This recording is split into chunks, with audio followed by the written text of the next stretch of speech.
जय हिंद दोस्तों। हाँ जी, आंदोलन के ऊपर एक और आंदोलन, यानी एक आंदोलन 25 नवंबर को है और एक 19 नवंबर को एक कॉल कर दी गई कि हम क्रांति धरा मेरठ में एक आंदोलन करने जा रहे हैं। ये कितना सही है, कितना गलत है और इसके ऊपर क्या बातचीत चल रही है आपको सुनना होगा और आपकी जिम्मेदारी है कि इसके ऊपर आप कमेंट्स करें। फेडरेशन के साथियों से भी अनुरोध है, विनती है, वह एक सवाल भी है।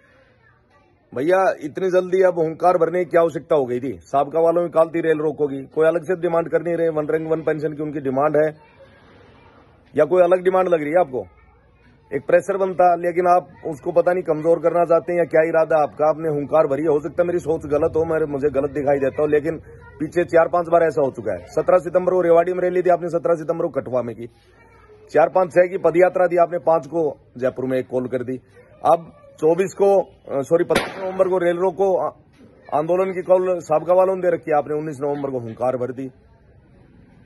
मुझे ऐसा लगता नहीं कि उस मेरठ में आप रैली कर रहे हो उसका कोई इतना बड़ा इफेक्ट पड़ जाएगा एकदम से कि सारी बातें आपकी तुरंत मान ली जाएंगी।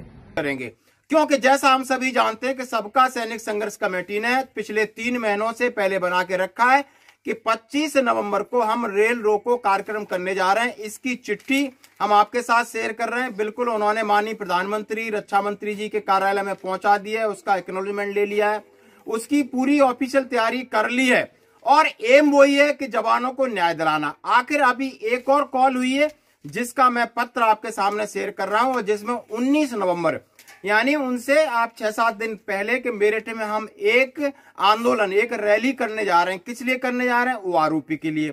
आखिर क्यों करने जा रहे हैं, वो क्या कर रहे हैं, ये क्या कर रहे हैं, फिर कौन से सैनिक आएंगे, इधर किस देश के आएंगे, उधर किस देश के आएंगे, ये बहस छिड़ गई है। और इस बहस के ऊपर एक बात कर रहे हैं वीरेंद्र डूडी साहब हैं, जो कि सेना से, एयरफोर्स से सेवानिवृत्त हैं और एडवोकेट हैं। उन्होंने एक बहुत अच्छी और स्पष्टवादी बात की है कि न हमें बीजेपी से परहेज है, न कांग्रेस से। हमें तो उस सत्ता से, जो सत्तासीन है, जो सत्ता के ऊपर है, उससे अपना हक चाहिए, वो दे देगा, हमें उनसे कोई परहेज नहीं। लेकिन आप ये किस तरह का आंदोलन है, जबकि वो लोग सबका सैनिक संघर्ष कमेटी 25 नवंबर को अपना आंदोलन कर रही है वो आरोपी के लिए। आपने ये 19 तारीख को क्यों डाला? अब इन्होंने चिट्ठी लिखी है कि फेडरेशन ऑफ वेटरन एसोसिएशन के सभी साथियों को नमस्कार। आशा है कि आपने दिवाली शांतिपूर्वक मना ली होगी और इसके बाद हमने सद्बुद्धि यज्ञ किया था और हमारे सैनिक आगे कुछ एक्टिविटी करना चाहते हैं, अपने उनमें क्या संचार करना चाहते हैं, इसलिए हमने 19 नवंबर 2023 को क्रांति धरा मेरठ में रैली का आयोजन करने का निर्णय लिया है। ज्यादा से ज्यादा जनसंख्या में पहुंचकर इसको सफल बनाएं। अधिक दूरी वाले ऑनलाइन भी जुड़ सकते हैं और मेरठ के आसपास के जो स्टेट्स हैं, जो डिस्ट्रिक्ट हैं, वो ज्यादा से संख्या में पहुंचे। और उन्होंने कहा है कि मैंने सभी को एक मंच पर लाने का प्रयास किया है। कुछ लोगों ने सहमति दी है, किसी का कोई संकोच बस नहीं दे पाए। अब इसके ऊपर सीधा सीधा वीडियो या सीधा सीधा कमेंट्स तो बनता है और जो लोग सही तरीके से इस भावना को समझते हैं कि यार वो 25 लाख सैनिक की बात करते हैं, हम वीर नारियों की बात करते हैं, न्याय के लिए बात करते हैं, हम भले एक मंच पर न हो जाएं, लेकिन ये आंदोलन से पहले आंदोलन, आंदोलन के बाद में 8 दिन बाद आंदोलन, ये कौन सी रणनीति है, ये कौन सी कूटनीति है, ये कौन सी राजनीति है? आपको आज ये लेटर भी पूरा पढ़ना होगा और ये वीडियो है जो एडवोकेट साहब है, काफी समझदारी से उन्होंने बातें अपनी रखी हैं। आप कितना सहमत हो इसके ऊपर जरूर कमेंट्स करना। धन्यवाद। देश के सभी पूर्व सैनिकों को नमस्कार। मैं एक सार्जेंट एडवोकेट वीरेंद्र डूडी दिवाली के त्योहार के बाद आपसे फिर रूबरू हो रहा हूं। 6 नवंबर को जिस प्रकार इन्होंने पूर्व सैनिकों को इकट्ठा होकर देश के अमर शहीदों को श्रद्धासुमन अर्पित नहीं करने दिए, बोले 4 व्यक्ति कर सकते हैं, उससे ज्यादा नहीं कर सके। आप अलग अलग होके कीजिए, हम उनको श्रद्धांजलि देना चाहते हैं, 2 मिनट का मौन धारण करना चाहते हैं, जिससे देश के सैनिकों में, सैनिक परिवारों में रोष व आक्रोश है सरकार के प्रति। अब मेरा सभी साथियों से अनुरोध है, हमारी डिमांड सरकार फुलफिल कर सकती है और सरकार में बीजेपी है, इसलिए कोई भाई अगर बीजेपी का हितैषी है या पदाधिकारी है या अपने आप को इनको बहुत नजदीक मानता है, उनको भाई हमारे कड़वे शब्दों से परेशान नहीं होनी चाहिए। आपकी इतनी चलती है तो आप इन विसंगतियों को दूर करवाएं या प्रधानमंत्री के साथ मुलाकात करें। सरकार में अगर कांग्रेस होती तो हम कांग्रेस के खिलाफ बोलते, बीजेपी के खिलाफ बोलेंगे। हमारी बातें नहीं सुनी जा रही तो हम इनको सुनाना जानते हैं। ये केवल वोट की वोट से समझेंगे, इनके खिलाफ मतदान करो, इनके खिलाफ प्रचार प्रसार करो। बहुत दिन हो गए, बहुत दिन हो गए।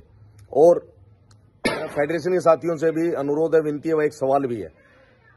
भैया इतनी जल्दी अब हुंकार भरने की क्या आवश्यकता हो गई थी? साबका वालों में कालती रेल रोकोगी, कोई अलग से डिमांड कर नहीं रहे। वन रैंक वन पेंशन की उनकी डिमांड है या कोई अलग डिमांड लग रही है आपको? एक प्रेशर बनता, लेकिन आप उसको पता नहीं कमजोर करना चाहते हैं या क्या इरादा आपका। आपने हुंकार भरी है, हो सकता है मेरी सोच गलत हो, मुझे गलत दिखाई देता हो, लेकिन पीछे 4-5 बार ऐसा हो चुका है। 17 सितंबर को रेवाड़ी में रैली थी आपने, 17 सितंबर को कठुआ में की, 4-5-6 की पदयात्रा दी आपने, 5 को जयपुर में एक कॉल कर दी। अब 25 नवंबर को रेल रोको आंदोलन की कॉल साबका वालों ने दे रखी है आपने, 19 नवंबर को हुंकार भर दी।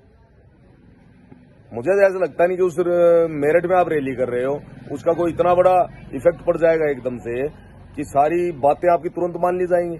थोड़ा सब्र कर लेते, 10-15 दिन आगे पीछे कर लेते, क्यों किसी काल के बीच में आप हमेशा वो करते हो। दूसरी बात मुझे ये समझ में नहीं आ रही है, एक बार कई संगठन इकट्ठा हुए थे दिल्ली में, 8 जुलाई को कॉल की गई थी अर्जुन राठौर जी के पास और उनको समर्थन देना चाह रहे थे। बोला कि मैं समर्थन भी गवर्निंग काउंसिल से पूछ के लूंगा। फिर 16 जुलाई का उनका वीडियो देखा तो जिस प्रकार उन्होंने उपवास उड़ाते हुए समर्थन लेने से मना कर दिया, वो भी समझ से परे है।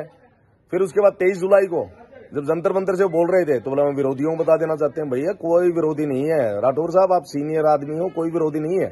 यहाँ हो सकता है मेरे से किसी भाई को कुछ समय के लिए नाराजगी हो, आपसे भी हो गई हो, आपकी कार्यप्रणाली से होगी, हमारी कार्यप्रणाली से हो गई हो, काम करने वालों से गलतियां भी हो जाती है, हमारे से कोई भूल हो गई, हम तो उसे सुधार करने के लिए हमेशा तत्पर रहते हैं। तो आप कृपया करके किसी को विरोधी ना बताएं। कोई बलूचिस्तान सेना का है, पाकिस्तान सेना का भाई नहीं है, सबकी एक ही डिमांड है। तो इस सरकार के गुणगान गाना बंद कीजिए। जो भी साथी इस आंदोलन में किसी भी रूप में कमजोर कर रहे हैं वो सबको दिखाई दे रहा है। और सरकार में अगर उनकी बहुत ज्यादा चलती है तो विसंगतियां दूर करवा दो। झूठे गुणगान करने से क्या फायदा है भाई? किस लिए कर रहे हो आप? सैनिक देश का होता है, सैनिक राष्ट्र का होता है। हम राष्ट्र के सैनिक हैं, हम देश के सैनिक हैं, हम किसी पार्टी से बंधे हुए नहीं है। सरकार में यह हम इनकी खिलाफत करेंगे। और जिन राज्यों में चुनाव है उन सभी पूर्व सैनिकों उनके परिवारों से अनुरोध है कि इनके खिलाफत करें, इनके खिलाफ मतदान करें, इनके खिलाफ प्रचार प्रसार करें। धन्यवाद। जय हिंद, जय भारत।